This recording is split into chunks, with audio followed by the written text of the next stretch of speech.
اعوذ باللہ من الشیطان الرجیم بسم اللہ الرحمن الرحیم یا بنی اسرائیل اذکروا نعمتی التی انعمت علیکم واوفوا بعہدی اوف بعہدکم وإیای فارہبون وآمنوا بما انزلت مصدقا لما معکم ولا تکونوا اول کافر بہ ولا تشتروا بآیاتی ثمنا قلیلا وإیای فاتقون ولا تلبسوا الحق بالباطل وتکتموا الحق وانتم تعلمون۔ صدق اللہ العظیم۔ سورۃ البقرہ آیات 40 تا 42۔ ترجمہ ہے: اے بنی اسرائیل، یاد کرو میری ان نعمتوں کو جو میں نے تم پر کیں، اور پورا کرو میرے عہد کو،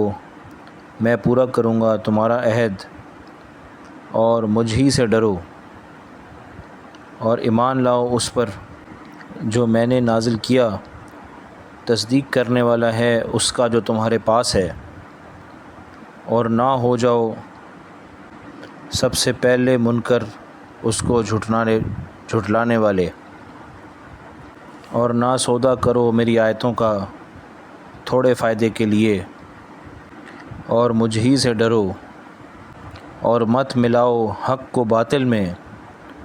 اور نہ چھپاؤ حق کو، اور تم جانتے تو ہو۔ سورہ بقرہ کے شروع میں اللہ تعالیٰ شانہ نے یہ بات واضح فرما دی کہ قرآن مجید کی ہدایت عام ہے،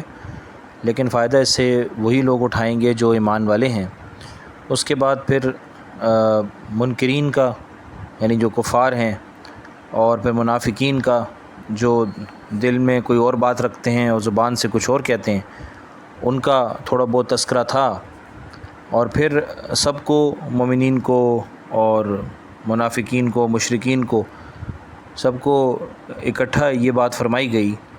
کہ اللہ تعالیٰ کی عبادت کی جائے، اسی میں فلاح ہے۔ اب جو قرآن کو نہیں ماننے والے،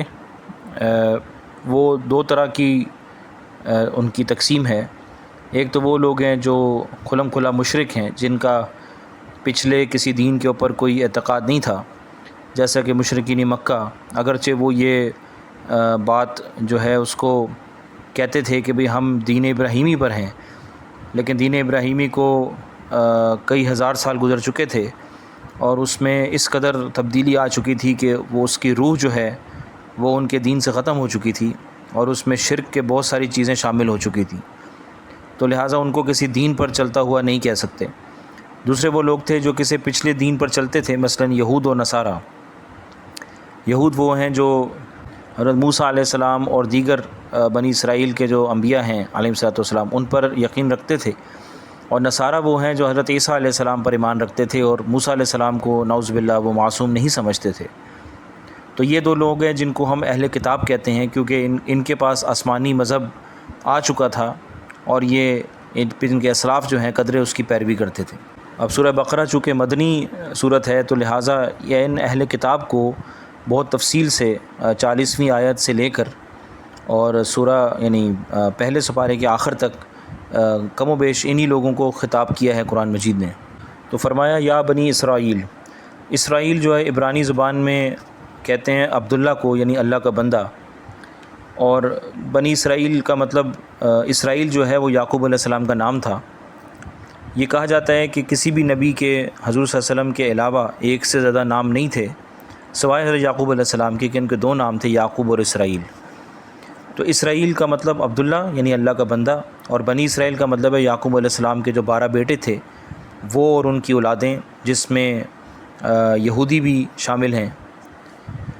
تو یا اللہ فرمانے یا بنی اسرائیل، تو یہ اللہ تعالیٰ ان کو یا بنی یعقوب بھی کہہ سکتے تھے، فرما سکتے تھے، لیکن اسرائیل کا لفظ استعمال کر کے غالباً حکمت یہ ہے کہ وہ بھی اللہ کے بندے تھے، تو تم لوگ بھی اللہ کے بندے بنو اور اللہ کی اطاعت کرو۔ تو اللہ فرمانے اذکروا نعمتی التی انعمت علیکم، کہ یاد کرو میری نعمتیں جو میں نے تم پر کیں۔ تو اس میں ایک تو وہ نعمت تھی کہ جب 10 محرم کو فرعون کے لشکر سے جو بنی اسرائیل کو نجات ملی، حضرت موسیٰ علیہ السلام نے عصا اپنا سمندر میں مارا اور اس میں 12 راستے بن گئے، اس کے علاوہ اللہ تعالیٰ نے ان کو آسمان سے یعنی من و سلوہ کا جو ہے وہ نعمت عطا فرمائی، اور اس کے علاوہ ان کو دیگر طریقے سے فرعون سے نجات دلائی، اور پھر ان کو واپس سے مصر میں لا کر اس کی حکومت عطا فرمائی۔ تو اللہ نے ان کو بڑے انعامات کیے ان کے اوپر، اور پھر ان کو کوہ طور انہوں نے ایک شریعت کی درخواست کی تو اللہ نے ان کو تورات کی شکل میں شریعت عطا فرمائی، اور ان کی اتنی شرارتوں کے باوجود بھی اللہ نے ان کو سزا دینے کے بعد معاف کیا، اور بار بار اس بات کی کوشش ہوئی کہ یہ لوگ دین حق پر جو ہے چلیں، تو اللہ نے ان پر بڑے احسانات کیے۔ تو اللہ تعالیٰ فرما رہے ہیں کہ یاد کرو میری وہ نعمتیں جو میں نے تم پر کی ہیں۔ تو یہ اس لیے فرمایا کیونکہ انسان بھول جاتا ہے اور اپنی عناد میں، ضد میں، غصے میں اور جو ہے سستی میں بہت ساری احسان کرنے والوں کے احسانات کو بھول جاتا ہے، تو یاد دہانی ضروری ہے۔ تو اللہ تعالیٰ فرما رہے ہیں کہ میرے احسانات کو یاد کرو جو میں نے تم پر کیے ہیں، تاکہ تم میرے سے ڈرنے والے ہو جاؤ۔ وَأَوْفُوا بِعَهْدِي، اور اللہ فرما رہے ہیں کہ میرا جو عہد ہے اس کو پورا کرو۔ تو اس میں جو عہد ہے وہ قرآن کی دیگر آیات میں موجود ہے، اور اس اشارہ اس بات کے اوپر ہے کہ آپ میرے تمام رسولوں پر جو ہے وہ ایمان لے کر آئیں گے۔ تو یعنی اشارہ یہ ہے کہ اب چونکہ محمد صلی اللہ علیہ وسلم تشریف لے آئے ہیں اور تم میرے سے یہ پہلے عہد کر چکے ہو کہ تم میرے تمام رسولوں پر ایمان لے کر آؤ گے، اس وقت جو نبی ہیں وہ محمد صلی اللہ علیہ وسلم ہیں، تو تم ان پر ایمان لے کر آؤ۔ اور حضرت ابن عباس رضی اللہ تعالیٰ عنہ کا بھی یہی تفسیر ہے کہ اس آیت سے جو مراد ہے وہ یہ ہے کہ تم اب محمد صلی اللہ علیہ وسلم پر ایمان لے کر آؤ، یعنی اپنا عہد جو تم نے کیا تھا وہ پورا کرو۔ لیکن ہم دیکھتے ہیں بدقسمتی سے کہ اس زمانے کے یہود نے بھی سوائے چند لوگوں کے اس عہد کو پورا نہیں کیا اور ذلت اور رسوائی کا شکار ہوئے۔ تو اللہ فرما رہے اوفی بعہدکم، کہ میں اپنے عہد کو جو ہے پورا کروں گا، یعنی تمہارے گناہ بخش دوں گا اور تمہیں جنت میں داخل کروں گا۔ تو آج تم محمد صلی اللہ علیہ وسلم کی شریعت پہ چلو، اور آج کے زمانے کے جو یہودی ہیں،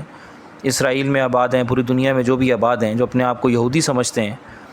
ان کے لیے بھی یہی وعدہ ہے کہ آج وہ بھی اگر محمد صلی اللہ علیہ وسلم کا دین قبول کر لیں تو اللہ ان کے پچھلے تمام گناہوں کو معاف کریں گے، اور اللہ تعالیٰ ان کو انشاءاللہ تعالیٰ ایک دن جنت میں داخل فرمائیں گے۔ آگے مزید فرمایا وَإِيَّايَ فَارْهَبُونَ، کہ بھئی مجھ سے ڈرو یا مجھ ہی سے ڈرو۔ اور ڈرنا جو ہے اس کا مطلب یہ ہے کہ عہد شکنی کرنا یہ بہت بڑا جرم ہے۔ ایک روایت کے مطابق قیامت میں ان لوگوں کو الگ سے نشاندہی کی جائے گی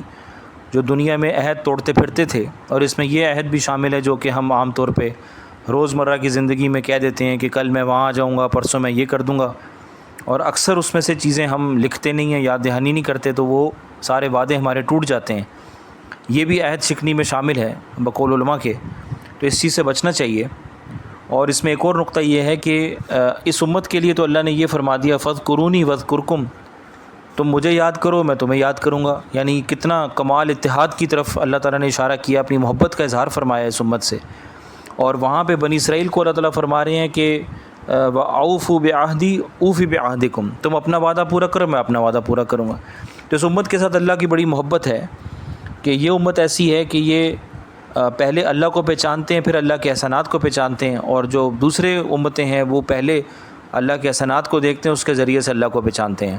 تو اس امت کا اللہ کے ہاں بڑا درجہ ہے، اللہ ہمیں سمجھ کی توفیق عطا فرمائے۔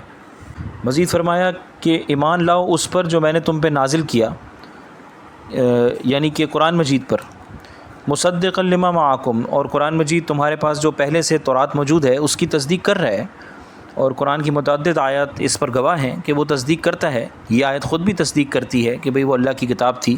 اور اب جو کتاب ہے وہ قرآن مجید ہے۔ وَلَا تَكُونُوا أَوَّلَ كَافِرٍ بِهِ، تو اب جب تمہارے پاس قرآن مجید آ گیا ہے، محمد صلی اللہ علیہ وسلم آ گئے ہیں، تم وعدہ بھی کر چکے ہو، تو اب تم ان سب سے پہلے منکر نہ ہو جاؤ قرآن مجید کے، کیونکہ اگر تم سب سے پہلے منکر ہوگے تو تمہارے بعد جتنے بھی یہودی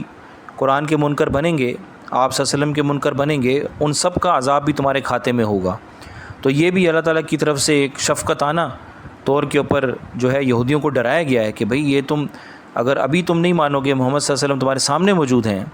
تو تمہارے نہ ماننے کی وجہ سے، ضد اور عناد کی وجہ سے، اور تمہاری چلاکی اور مکاری کی وجہ سے،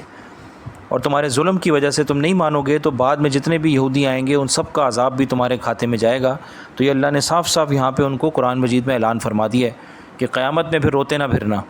فرمایا ولا تشتروا بآیاتی ثمنا قلیلا، یہ یہودیوں کی ایک بری عادت تھی کہ اپنے سرداروں کی خواہشات پوری کرنے کے لیے جو اپنے آسمانی کتابوں کی جو آیتیں تھیں ان کا جو معنی ہے وہ غلط بیان کر دیتے تھے، اور غلط قسم کے قوانین جاری فرما دیتے تھے، غلط قسم کا فقہ جو ہے وہ بنا دیتے تھے،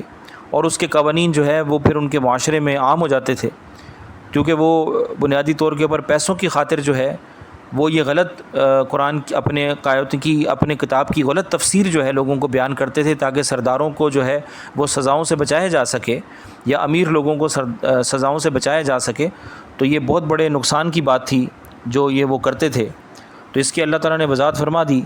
کہ ولا تشتروا بآیاتی ثمنا قلیلا وایایا فاتقون، کہ جو ہے وہ میرے جو ہے وہ آیتوں کو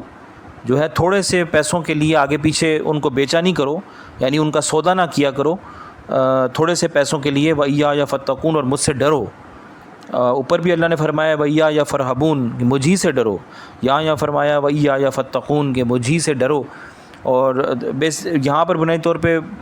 پیغام یہ ہے کہ تقوی اختیار کرو، یہ تم جو کام کر رہے ہو یہ بہت غیر مناسب کام ہے، اور اس کا آخرت میں بہت بڑا وبال ہے کہ اللہ نے جو قرآن نازل کیا ہے تو اس کا ساتھ میں علم بھی نازل کیا ہے، تو اس علم میں تم تحریف کرتے ہو اپنی خواہش کو پوری کرنے کے لیے، تو یہ تم بہت بڑا جرم کر رہے ہو، اللہ سے ڈرو، یعنی اللہ کے عذاب سے ڈرو۔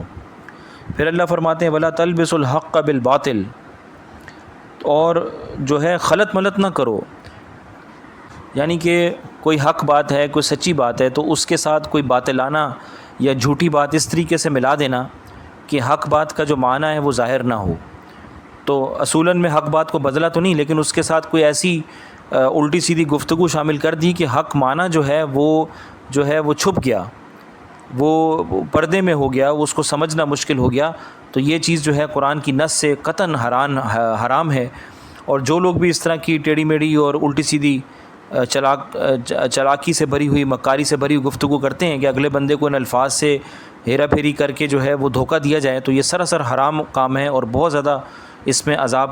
کا ایسا شخص مستحق ہو جاتا ہے۔ تو کسی کے خوف کی وجہ سے حق بات کا چھپانا جو ہے وہ حرام ہے، کہ حق کو باطل کے ساتھ جوڑ دیا کہ ظاہری طور پہ ایسے لگے کہ ہم تو باطل کے ساتھ ہیں، اور تھوڑا بہت بیچ میں حق کی بات بھی کر دی، تو یہ چیز جو ہے نا قطعاً ناجائز اور حرام ہے۔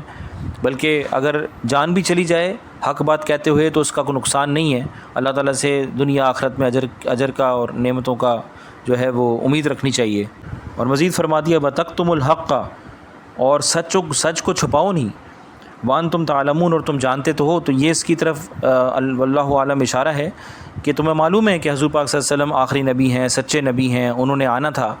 اور ان کی بعثت ہونی تھی، اور اب وہ تشریف لے آئے ہیں۔ اب تم کس وجہ سے جو ہے وہ اس بات کو آگے پیچھے کرتے ہو کہ آپ صلی اللہ علیہ وسلم پر ایمان لانا جو ہے وہ بھی ٹھیک نہیں ہے، بلکہ اس میں کوئی شک ہے، کوئی تردد ہے،